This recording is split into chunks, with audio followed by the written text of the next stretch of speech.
दुख भाग्यवान लोग पाते हैं। सुना, तुम्हारे कानों को ये अजीब लगता है, लेकिन सच्चाई कड़वी होती है। सच्चाई की दृष्टि से दुख भाग्यवान जीव पाते हैं, सुख विषयी पाते हैं, जिनको धन जमा करने की तृष्णा लगी रहती है। दो स्थितियां हैं, एक भगवान को पा लेता है, एक माया में फंसकर जन्म मरण के चक्कर में पड़ जाता है। कौन सी स्थिति अच्छी है? दुख के बिना जीव मुझे पा नहीं सकता।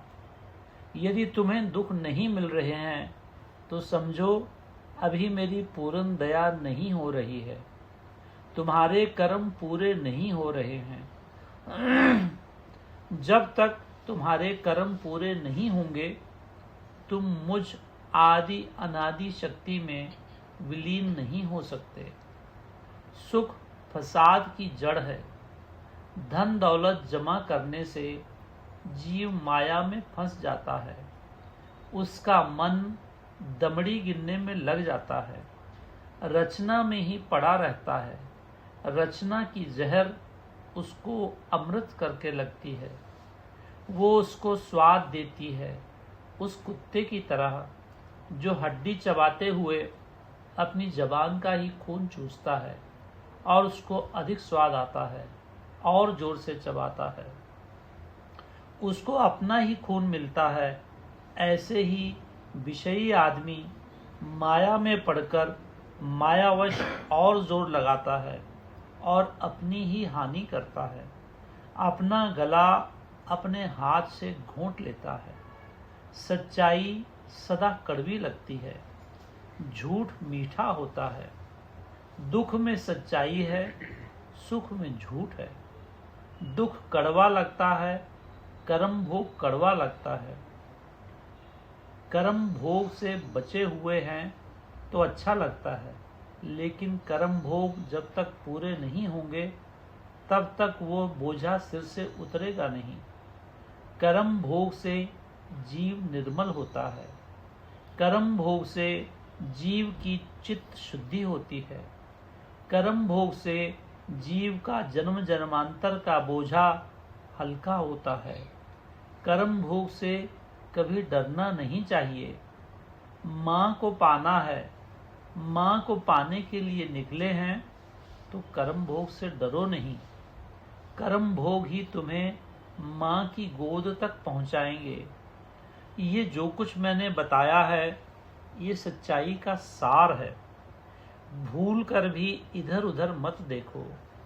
मैं तुम्हें यहाँ पर पूर्ण सच्चाई दे रहा हूँ, इधर उधर देखोगे तो भटक जाओगे। दुनिया में बहुत भटकाने वाले मिलेंगे। यदि तुमने इधर उधर देखा तो माया के अंधेरे कुएं में गिर जाओगे।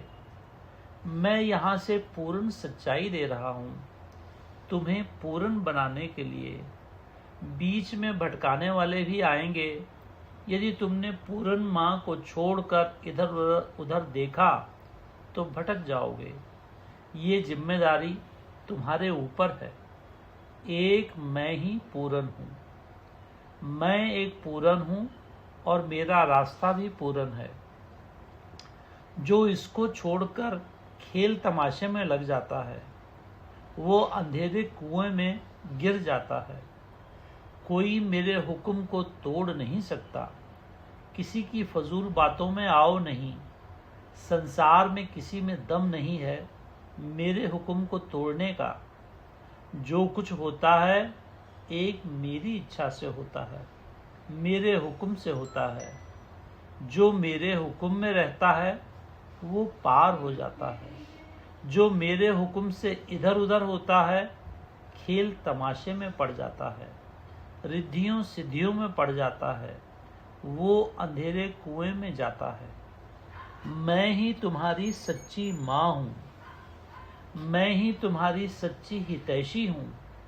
मेरे जैसा तुम्हारा हित करने वाला दूसरा कोई नहीं है। अपनी संपूर्ण दृष्टि मेरे चरणों में रखो। भूल कर भी इधर उधर मत देखो। भटकाने वाले बहुत आएंगे, वो तुम्हारा टेस्ट है। तुम दृढ़ हो कि कच्चे हो। इधर उधर देखा तो भटक जाओगे, अंधेरे कुएं में गिर जाओगे। मैं जो कुछ बताता हूँ यही अमृत है। इस रास्ते पर चलोगे तो अमृत पियोगे। भटकाने वालों के रास्ते पर चलोगे तो विष पीना शुरू कर दोगे, विष में गिर जाओगे। विष क्या है? फिर मुड़कर इस स्थिति में आने में कितने जन्म लग जाएंगे, न जाने फिर कब स्थिति में आए। मेरा एक एक शब्द यहाँ से बोला हुआ अमृत है। मुझ अमृत स्वरूप साईं का बोला हुआ है। मुझ अमृत स्वरूप साईं को पहचानो। मुझ अमृत स्वरूप साईं की बानी का जो अनादर करता है उसको गिरते समय नहीं लगता। मुझ अमृत स्वरूप साईं में विलीन हो जाओ। मुझ अमृत स्वरूप साईं में गुम हो जाओ। यही तुम्हारी अल्टीमेट डेस्टिनी है। मेरे सिवाय कुछ नहीं है। जो कुछ है सो एक मैं हूँ, बाकी सब मिथ्या है।